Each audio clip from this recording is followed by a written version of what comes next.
Hello, everybody. Happy Monday. The first Monday of March. Woohoo. And I just saw someone's post. They put up, I think this coming weekend.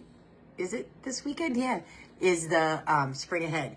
So I know that makes a lot of people happy. So yay. Happy day.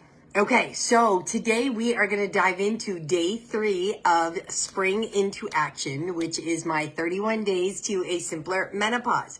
And if you have caught the first couple videos, if you've been here for these first 2 days, we have been focusing on listening to your body, noticing how your body talks to you, noticing how food makes you feel, tracking your energy, your hunger, your cravings, kind of looking at all of it. And hopefully you're starting to look at it with some curiosity as opposed to judging yourself. Maybe these topics have helped you to be like, wow, isn't it interesting that my body does this?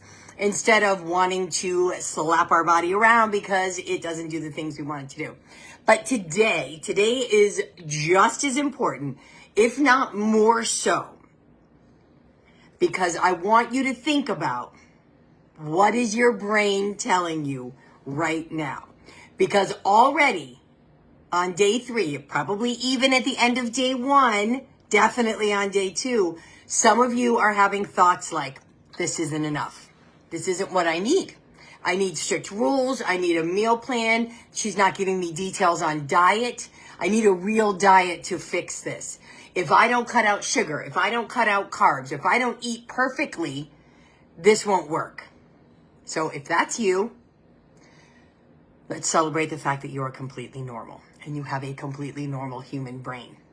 But if we don't address this now, you will probably not follow along. You will probably stop listening. You will probably miss out on all the important information I am going to share over the course of this month. Because we have spent years and years believing that weight loss and energy and feeling good requires some kind of a restrictive plan. And because of that, it is really hard to trust that something simpler could actually work. But here is what you need to know. This is not just a mindset issue. Your brain is literally wired to resist this process. And this brings us to something I think is really important that you know at least a little bit about, and that is called the motivational triad, right? Our brain has been operating under the same survival mechanism for millions of years. It follows a system called the motivational triad, which means it is always trying to seek pleasure, avoid pain, and expend as little energy as possible. So in seeking pleasure, it craves sugar, comfort, easy rewards, avoiding pain. It resists discomfort. It resists change. Change is painful, and anything at all that feels hard. And every time we try to do something new, that feels hard.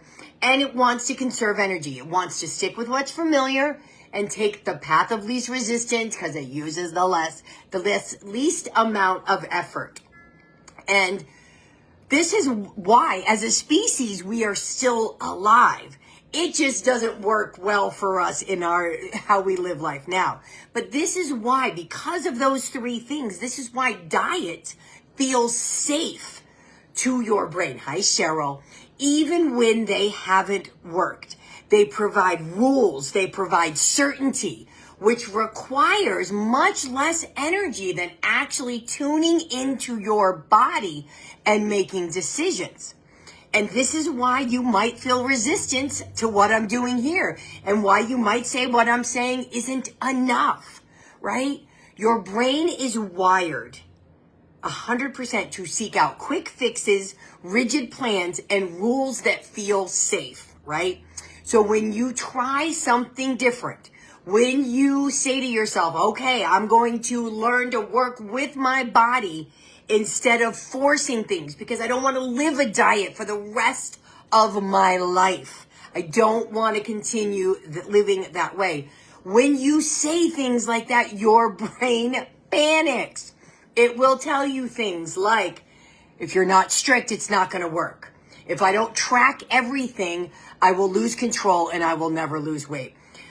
Listening to my body feels too slow. right? Who knows what I'm talking about? Who has noticed their brain saying things like that to them? You're not cutting enough. But here is the truth. Strict diets have not worked for you in the long term, even prior to perimenopause. Because if they did, we wouldn't be here now, right?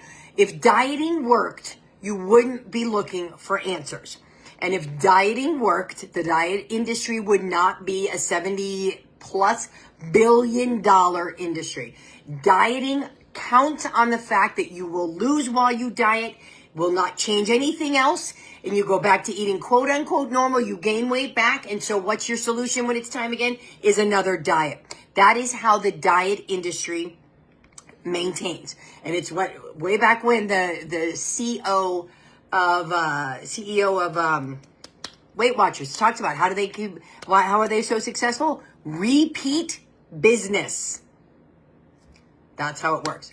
But so today, I want to help you start to shift this. And if I don't talk about your brain, you can't shift things, because it's not just about what's on your plate.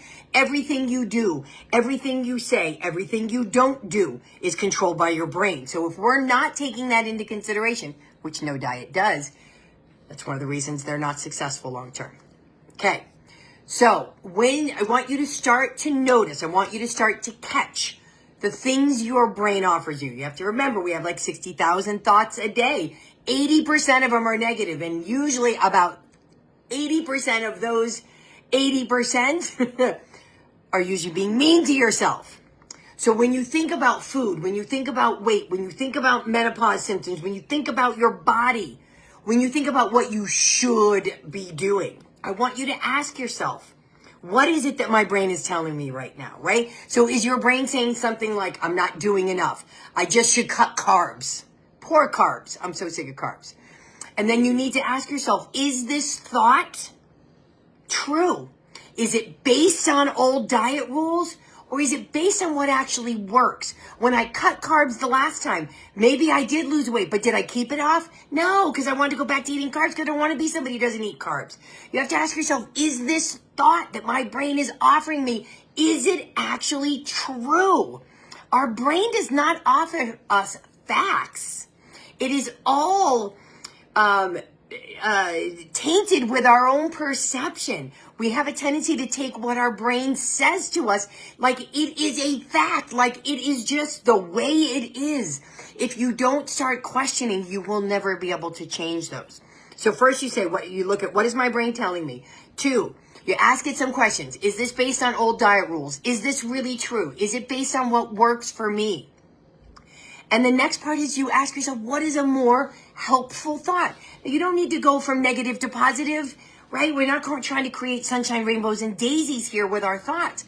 But if you're saying to yourself, I'm not doing enough, I should cut carbs, and you recognize that that's not really truthful, and that is based on old diet rules, what is a more helpful thought? Maybe you could say to yourself, strict diets haven't worked, so I am trying something new. If I were to be honest with myself, I'm always miserable when I diet. I want to find a way where I don't have to diet, right? You can find something else to think. Okay, so again, another check-in. Old thought is, I need strict rules or I'll never lose weight. New thought could be, strict rules have never worked long-term. I am going to learn what my body actually needs. Now, here's one thing. This isn't in my notes, but I'm going to say it anyway. One of the things, if you're anything like I was really good at, was I could notice my thoughts sometimes. But what I would do was just try to banish it to the back of my brain, right? Just push it away, as opposed to actually trying to see if there was something else, an alternative to it that I actually could believe in. Because when we push them away, you guys, they don't just go away. They're still there. And sometimes they are running the show in the background and you don't even realize it. So maybe you're not consciously thinking anymore, I need really strict rules. But it's running the show, so you keep looking for strict rules over and over again or something. And I don't want to go too much into this and have you guys be like, what the hell is she talking about? But I want you to really think about this. I was a very professional dieter, so I get this. I know this. And I was so good at pushing away my thoughts. pushing them away, pretending like they weren't there. And we do this with a lot of our different thoughts, especially when it comes to how we feel about ourselves.